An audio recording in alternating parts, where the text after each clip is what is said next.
सत्यशील दादा, आज तुम्ही तुमच्या पॅनलचे उमेदवार अर्ज दाखल केलेले आहेत. सोबत कोण कोण आहे आणि किती फॉर्म भरले?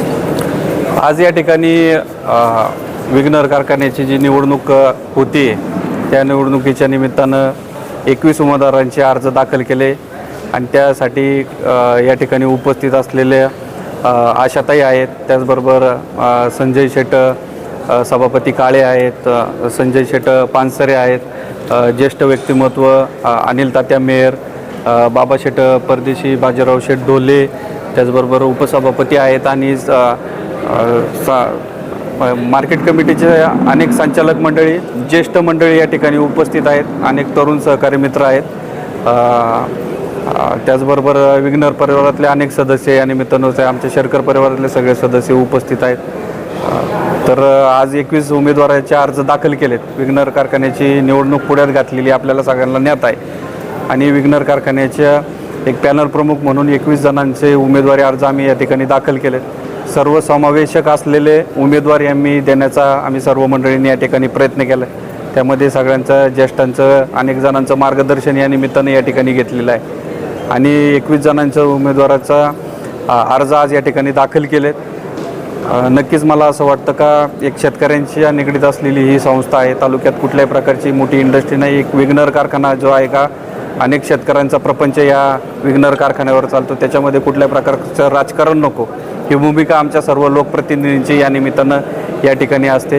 दरम्यानच्या काळामध्ये खरं तर त्याच्यामध्ये राजकारण नको म्हणून मी तालुक्याचे आमदार आदरणीय शरददादा सोनवणे यांच्याबरोबर सुद्धा संपर्क केला. त्यांच्याबरोबरसुद्धा चर्चा या निमित्ताने या ठिकाणी केलेली आहे आणि शेतकऱ्यांच्या हिताचे निर्णय आपल्याला घेण्यासाठी खरं तर या पॅनलबरोबर त्यांनी राहावं अशी मी विनंती त्यांना केलेली आहे. त्याचबरोबर माझे आमदार अतुल शेठ बेनके यांच्याशी संपर्क केला, परंतु त्यांच्याशी संपर्क झाला नाही, परंतु त्यांनी पॅनलबरोबर या ठिकाणी राहावं अशी त्यांना विनंती केलेली आहे.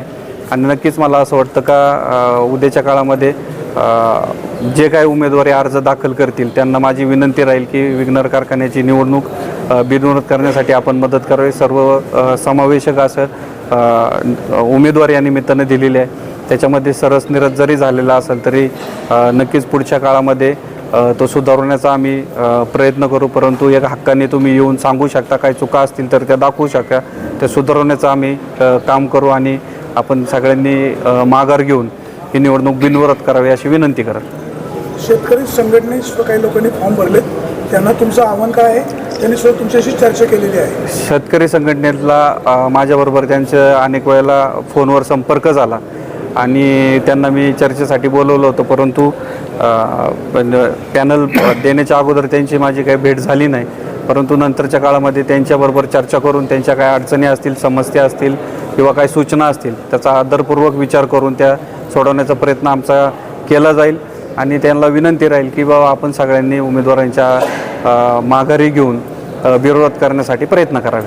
आमदार शरददादा सोनवणे यांचा तुम्हाला फोन झाला, काय ठरलं?